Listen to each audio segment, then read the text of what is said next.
에서 정당의 정책을 알리는 정당연설회를 진행하고 있고요. 태양과 바람의 정당 녹색당이 지금 탈핵을 외치기 위해 이제 핵발전소 그만 짓자고 외치기 위해 이 자리에 나와서 지금 여러분들께 이야기 드리고 있습니다. 지금 지나가시는 왼쪽에는 저희 서명용지가 서명운동을 진행을 하고 있습니다. 핵발전소 폐쇄 서명운동입니다. 우리 더 이상 위험한 삶 살지 말고 안전한 밥상 안전한 삶 살기 위해서 핵발전소 없애자고 식사하러 가는 길에 서명 한번 해주시면 감사하겠습니다. 네, 짧게 제 이야기하고 다시 이제 발언 한두 분께 더 부탁드리려고 하는데요. 저희 증조 할머니께서 1945년 나가사키에서 그때 핵 그거 있었을 때 피폭당하셨습니다. 그리고 저희 아버지 어머니가 이제 제가 원래 울진이 고향인데요. 핵발전소 지어지고 나서는 핵발전소 피해서 상주로 이사를 왔습니다. 아마 이게 배를 건너서 오는가 봅니다. 그러면 아마 저희 아들 내미 딸 내미한테 무슨 일이 있을 텐데요. 고민 조심해보니 아마 운이 나쁘면 핵발전소가 터져서 저희 증조 할머니처럼 피폭이 되지 않을까 싶고, 운이 좋다 하더라도 아마 고준위 핵폐기물장 피해서 어딘가 이동하거나 아니면 어디냐 이번에 일본에 방류하는 그런 후쿠시마 이제 방류수 때문에 아마 피폭이 되지 않을까 그렇게 생각을 합니다. 이대로 가다가 정말 피폭되고 어떻게 되든 우리 안전한 삶을 담보할 수 없는 상황입니다. 더 이상 이런 삶이 일어나지 않도록 꼭 서명운동과 3월 9일 행사, 3월 11일 행사 참여해 주시면 감사하겠습니다. 저희 이제 또 지나가시는 시민분들이 많이 바뀌셨으니 또 김찬희 대표님 발언 한번 다시 들어보도록 하겠습니다. 네, 12년 전에 일본의 후쿠시마에서 핵발전소가 폭발한 거 잘 알고 계시죠? 그 핵발전소가 식지 않고 있습니다. 그래서 일본은 이 도쿄전력은 계속 냉각수를 투입해서 그 핵발전소를 식히려고 지난 12년 동안 매일 180톤의 물을 투입하고 있습니다. 그 물의 양이 엄청나게 늘어서 이번에 바다에다 투기하려고 하고 있습니다. 도쿄전력과 일본 정부는 그 오염수를 희석해서 방류하면 문제가 없다고 하고 있습니다. 여러분들 라면 끓여보셨죠? 500ml에 라면을 넣어서 끓이면 짭짤하게 맛이 있죠? 500ml를 넣지 않고 2리터의 물을 넣어서 라면을 끓여보세요. 밍밍하고 라면 같지도 않겠죠? 희석이 됐습니다.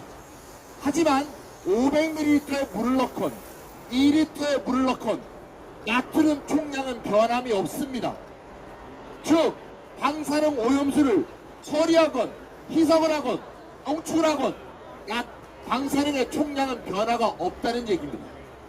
즉 희석을 해서 방류하기 때문에 아무 문제가 없다는 일본 정부와 도쿄전력의 말은 거짓말입니다. 그것에 대해서 정부가 동조하고 그것을 언제 한번 분석해보고 평가해보겠다고 말하는 것은 얼토당토하지 않습니다. 곧 방류, 바다로의 투기가 예정되어 있습니다.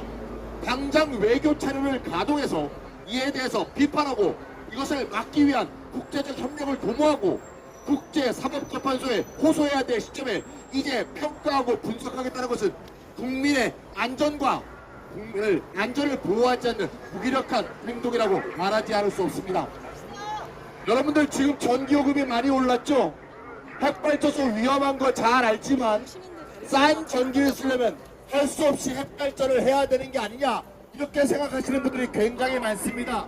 이거 잘못 알고 있는 겁니다.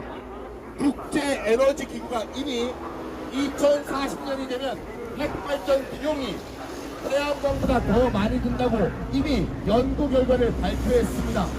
우리나라의 에너지경제연구원도 한국이 2030년이 되면 핵발전보다 태양광 발전의 비용이 덜 든다고 이미 연구조사 보고서를 냈습니다.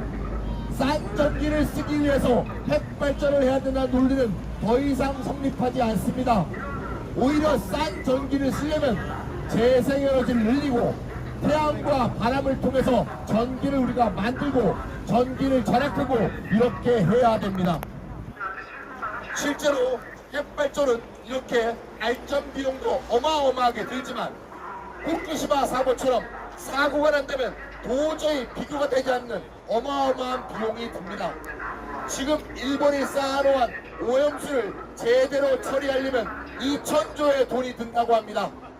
일본이 왜 바다에 방사능 오염수를 투기하려고 하겠습니까? 700억 정도면 투기할 수 있답니다.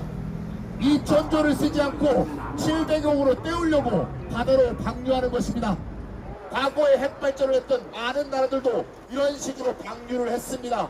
그래서 이 지구에는 수많은 방사능이 넘쳐흐르고 우리가 먹는 농산물과 어류에 이것이 축적돼서 우리의 몸에 수많은 질병들을 야기하고 있지 않겠습니까?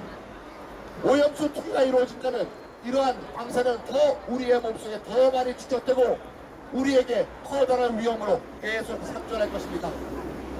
후쿠시마 사고 12주를 맞아서 시민 여러분들께 분명히 말씀드립니다. 핵발전은 절대 싼 전기가 아닙니다. 비싼 전기입니다. 핵발전은 인류가 잘못 갔던 길입니다. 이 길은 멈춰 세워야 됩니다.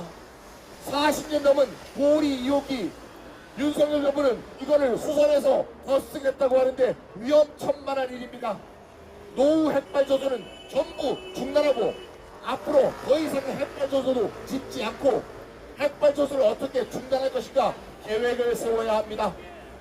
독일은 석탄이 지천으로 깔렸습니다. 하지만 기후위기를 막기 위해서 석탄 발전소를 줄이고 있습니다. 독일은 올해 4월에 모든 핵발전소를 중단합니다. 독일이 바보라서 전기가 저렴한 핵발전소를 중단하는 게 아니겠죠. 핵발전소가 비용이 많이 들고 기후위기를 유발하고 절대 안전하지 않기 때문에 독일은 올해 4월에 모든 핵발전소를 끄는 것입니다. 우리도 이와 같이 해야 합니다. 우리 모두의 재앙인 기후위기가 닥친 상황에서 우리는 공공의 방식으로 재생에너지 생산을 늘려야 됩니다. 재벌에게 비싸게 사는 비싼 전기가 아니라 지구도 구하고 앞으로 값이 더 싸질 재생에너지를 사용해서 우리가 살아나가야 될 길을 만들어야겠습니다. 시민 여러분들 감사합니다. 탄핵은 필연입니다.